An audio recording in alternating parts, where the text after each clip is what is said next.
नमस्कार। मेरा नाम है विवेक कश्यप। मैं आज आप लोगों को कहानी सुनाऊंगा। जो कहानी आज मैं आप लोगों को सुनाने जा रहा हूं, इस कहानी को मैंने अपने ट्रेनिंग के दिनों में लिखा था। मुझे आज भी याद है जब हम अपने गुरुजनों से एक्टिंग की बारीकियों को सीख रहे थे तो उन्होंने कहा था, शहादत हसन मंटो को पढ़ो। मैं मार्केट गया और किताब खरीद कर लाया और पढ़ना शुरू किया। पढ़ते पढ़ते मुझे उसमें एक स्टोरी मिली, शॉर्ट स्टोरी। उसी से इंस्पायर होकर मैंने यह कहानी लिख डाली। वो कहते हैं ना कि अच्छा लिखने के लिए अच्छा पढ़ना पड़ता है, या मुझे लगता है कि कुछ भी लिखने के लिए बहुत कुछ पढ़ना पड़ता है। तो ये कहानी मैंने तो शॉर्ट फिल्म के लिए लिखी थी। इसे मैं फिल्म का रूप देना चाह रहा था, स्क्रिप्ट के रूप में लिखा था, लेकिन ड्यू टू सम रीजन इसे मैं वैसा ना बना सका जैसा मैं बनाना चाह रहा था। आप तो जानते हैं फिल्म बनाने के लिए काफी सारे इक्विपमेंट की जरूरत होती है और उसके साथ साथ पैसों की भी। लेकिन पैसों की वजह से मैं ये कहानी आप तक ना पहुंचाऊं, ये सही बात नहीं है। इसीलिए मैंने YouTube का सहारा लिया और YouTube के माध्यम से मैं आज आप लोगों को ये कहानी सुनाने जा रहा हूं। तो चलिए शुरू करते हैं ये शो। कुछ हमारी भी सुन।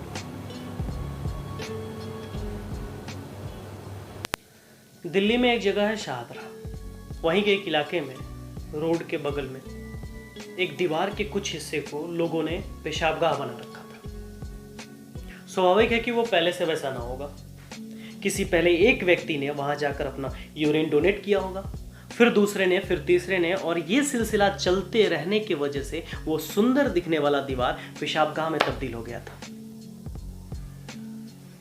हर धर्म के लोग, हर जात के लोग, हर मजहब के लोग वहां आते और पेशाब यानी कि यूरिन डोनेट करते और चले जाते।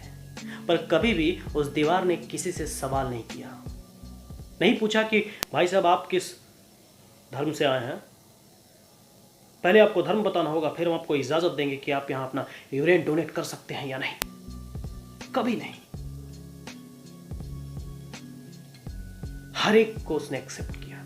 फिर क्यों उस दीवार को, उस पेशाबगाह को धर्म युद्ध के लिए इस्तेमाल किया गया और कैसे किया गया, आप आगे की कहानी में देखेंगे। इस कहानी में एक पात्र जुड़ता है जो कि एक रिक्शा चालक है। पेशे से कभी ये एक कलाकार हुआ करता था, पर अब न जाने क्यों समाज से, लोगों से कट चुका है। अपनी ही जिंदगी जीता है, अपने ही शर्तों पे, अपने साथ ही। हर रोज कमाना है, इतना कमाना है कि खाने का मिल जाए और पौआ का दाम निकल जाए। कभी खाने का मिले ना मिले, पर पौआ जरूर मिल जाए। हर रोज की भांति पीने के बाद उसे जोरों की पेशाब लगी और वो उसी पेशाबगाह में गया। पेशाब करते करते और उसी दीवार से टिक गया। उस दिन उसने ज्यादा पी रखी थी। हालत कुछ ऐसी थी कि उसकी आंखें बंद होना चाह रही थी और दिल जगा रहना। वो वहां से हिल नहीं पा रहा था। वो चाह रहा था कि वहां से उठे और जाकर अपने रिक्शा पे सो जाए, पर नशे की वजह से उसकी हालत ऐसी हो गई थी कि वो वहां से हिल भी नहीं पा रहा था। तभी वहां से एक गाड़ी गुजरी। क्योंकि वो दीवार एक सड़क के बगल में था तो गाड़ियों का आना जाना लगा रहता था। तो उस गाड़ी की रोशनी से, उसके चमक से उसकी आंखें चौंधी आई। उसकी नजर उस दीवार पे पड़ी। उस दीवार पे उसे कुछ दिखा। कुछ शब्द लिखे हुए थे, पर उसे वो स्पष्ट रूप से देख नहीं पाया था। लेकिन कुछ ऐसा लिखा हुआ था जिसे देखने के बाद वो बेचैन हो गया। उसके अंदर अजीब सी बेचैनी होने लगी। वो कुंडली मारकर वहां बैठ गया इस इंतजार में कि यहाँ फिर कोई गाड़ी गुजरेगी और वो उसे स्पष्ट रूप से देख पाएगा कि उस दीवार पे क्या लिखा हुआ है। कुछ वक्त के बाद उसका इंतजार खत्म हुआ और एक बड़ी सी गाड़ी वहां से गुजरी। उसकी रोशनी उस दीवार पे पड़ी और सब कुछ स्पष्ट हो गया। उस दीवार पे कुछ ऐसा लिखा हुआ था जिससे उसकी बेचैनी और बढ़ गई थी। वो हैरान था, वो परेशान था। उस दीवार पे ये लिखा हुआ था, हिंदुओं सालों सुधर जाओ। यह देखने के बाद उसकी बेचैनी इसलिए बढ़ गई थी क्योंकि वो समझ नहीं पा रहा था कि क्या वो अपने देश में है या वो कोई सपना देख रहा है। उसकी बेचैनी इसलिए बढ़ गई थी क्योंकि वो इस बात से यकीन नहीं रखता था, पर यह हकीकत था और उसे यकीन करना पड़ेगा। भले ही वो इस समाज से, इस स्थिति से कटा हुआ था, इसलिए उसके लिए ये कहानी और ये हालात और वो लिखा हुआ शब्द, वो लाइन कुछ नया दिख रहा था, पर हकीकत यही थी। वो चिंतित हो गया, वो सोचने लगा, उसका नशा धीरे धीरे उतरने लगा। वो वहां से उठ करके रिक्शा पे जाके सोया और उसी चिंता में उसकी आंख लग गई। सुबह उठा और फिर अपने काम पे निकल गया। आम लोगों की तरह वो भी भूल गया कि कल रात कुछ ऐसा हुआ था जिससे वो बहुत ही परेशान था। जैसे हम भूल जाते हैं, अक्सर कहीं लिखा देखते हैं कि अच्छा ये लिखा हुआ है, जैसे कि कई बार मैंने देखा है ट्रेन में जो शौचालय होता है उसमें हम भूल जाते हैं। हम ये सोच के भूल जाते हैं कि हमने तो नहीं लिखा, भाई किसी ने लिखा होगा, और जिसने लिखा होगा उसे तो हम नहीं जानते, तो फिर इससे हमारा कोई वास्ता नहीं है, इसलिए हम भूल जाते हैं, इग्नोर कर देते हैं। इग्नोर करो, खुशी खुशी जीवन बिताओ। ये फिलॉसफी लेकर हम ज्यादातर लोग जीते हैं। छोड़िए, ज्ञान नहीं दूंगा, कहानी पे आते हैं। हर रोज की बात ही वो काम धाम करके, मेहनत मजदूरी लेकर के शाम को अपने उसी तरीके से वापस लौटा, पी पा के फिर वहीं सुसु करने गया। करते करते इस बार उसको जो दीवार पे दिखा, अब वो इसे इग्नोर नहीं कर पा रहा था। उस दीवार पे किसी ने ईंट से मिटा करके नीचे लिख दिया था, मुसलमानों हिंदुस्तान छोड़ो। अब वह यह सहन नहीं कर पा रहा था। ऐसा नहीं है। यह पढ़ने के बाद वह शांत हो गया। उसके हर प्रश्न का जवाब मिल गया।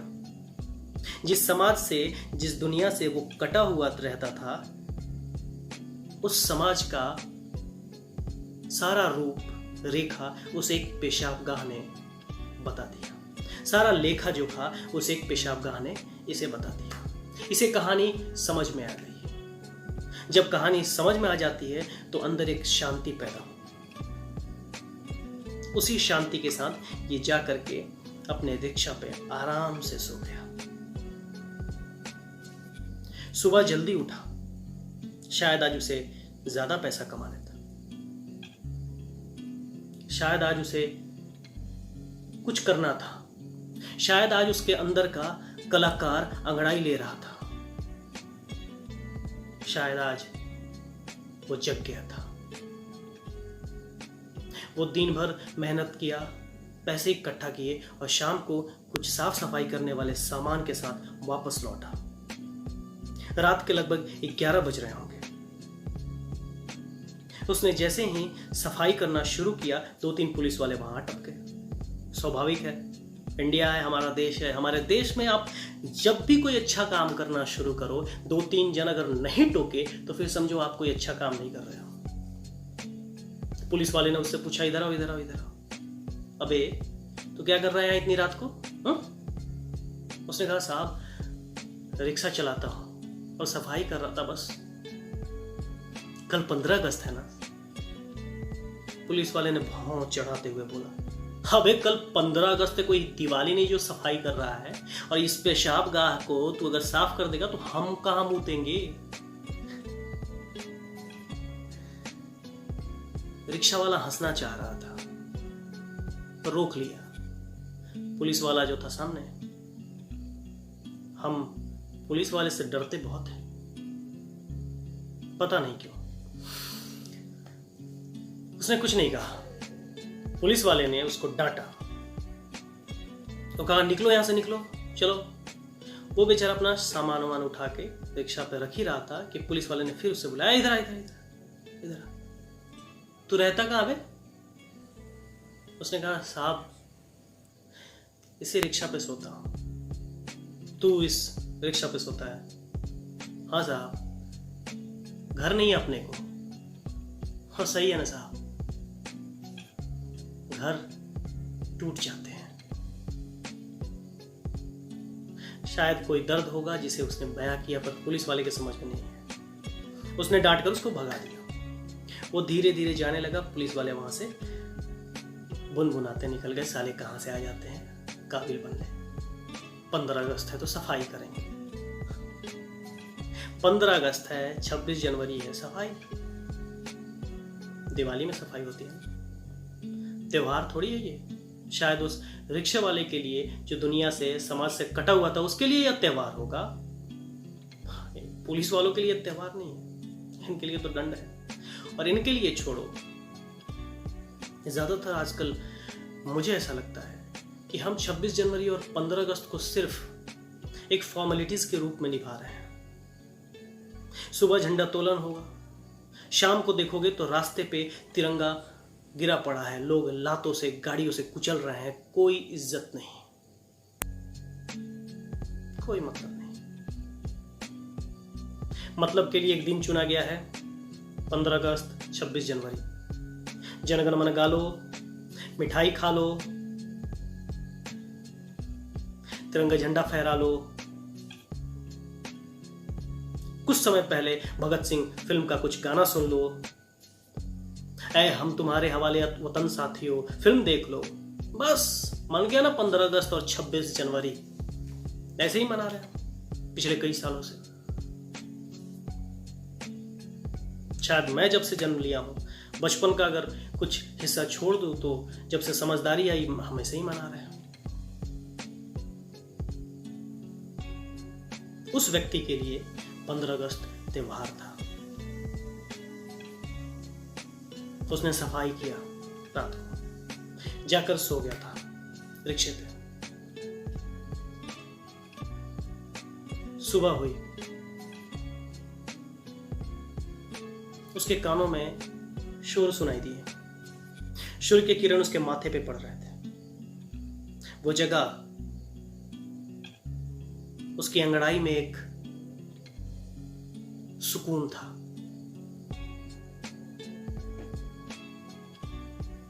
वो उठा, रिक्शे से उतरा और पेप्सी की एक बोतल में उसने पानी भर रखा था। उस पानी को अपने चेहरे पे मारा और उस भीड़ की तरफ बढ़ा जिधर से शोर सुनाई दे रहे थे उसको। उस भीड़ को चिरता हुआ दिन के उजाले में उस दीवार पे बनाए गए अपने ही विचित्र चित्र को देखने के लिए गया था। वो एक झलक उसे देखा और फिर लोगों के आंखों में और उनके चेहरे को देख रहा था। उस पे मुस्कुराहट थे, उस पे खुशी थी, और उसके लिए खुशी की बात इससे ज्यादा कुछ नहीं थी कि लोग खुश थे। और सबसे खुशी की बात यह थी कि वहां हर धर्म के लोग मौजूद थे। उसने दीवार पे एक चित्र बनाया था। शब्दों से मैं कैसे बयां करूं आपको समझ में नहीं आ रहा, फिर भी बताने की कोशिश कर रहा हूं। जैसे हम झंडा फहराते हैं, जो बड़ा सा बांस में वो लगा हुआ था झंडा, वो गिर रहा था और उसे हर धर्म के लोग रोके हुए थे, बचा रहे थे, रक्षा कर रहे थे गिरने से, झुकने से, उसको खड़ा करने की कोशिश कर रहे थे। बहुत बड़ा था। उसने दीवार को चमका दिया था। एक बिखरे, एक अस्तित्व खोए हुए दीवार को उसने नया जन्म दिया था। वो लोगों को देख करके, उनकी खुशी को देख करके वापस लौटा और बड़े ही सुकून के साथ अपने रिक्शा पे बैठा और मन में सोचा कि यार यहाँ हर धर्म के लोग हैं, हर जात, हर मजहब के लोग हैं, हर तरह के कपड़े पहने लोग हैं यहाँ पे, और हर कोई हंस रहा है, हर कोई फोटो खिंचा रहा है। अपना देश शायद अभी भी जिंदा है। और रिक्शा से उतरा और एक पत्थर उठाया और जमीन पे लिख दिया, दूसरों की गलती मिटाकर अपनी गलती दिखाने वाले लोगों, दिखाना है तो कुछ ऐसा दिखाओ कि पूरा देश मिलकर देखे। धन्यवाद। यही थी मेरी कहानी। दिखाना है तो कुछ ऐसा दिखाओ कि पूरा देश मिलकर देखे। किसी ने लिख दिया हिंदुओं सालों सुधर जाओ, तो किसी ने काट कर लिख दिया मुसलमानों हिंदुस्तान छोड़ो। कैसे छोड़ दो? और क्यों कोई हिंदू के बारे में कुछ लिखेगा, क्यों कोई मुस्लिम के बारे में कुछ लिखेगा? लिखने का, बोलने का हक नहीं है किसी को, किसी के भी धर्म के बारे में। धर्म अपना होता है, उसे दिल से निभाया जाता है। जो व्यक्ति किसी दूसरे धर्म की इज्जत नहीं कर सकता, वो अपने धर्म का इज्जत नहीं करता है। ये बात आप समझ लो। ये थी आज की कहानी, जो कि शहादत हसन मंटो से इंस्पायर थी। फर्स्ट टाइम कहानी कह रहा हूं, अगर कोई गलती हो तो क्षमा कीजिएगा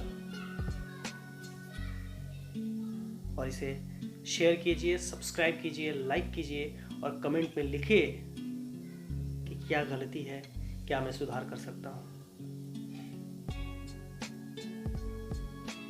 फिर से आप लोगों को बहुत बहुत धन्यवाद।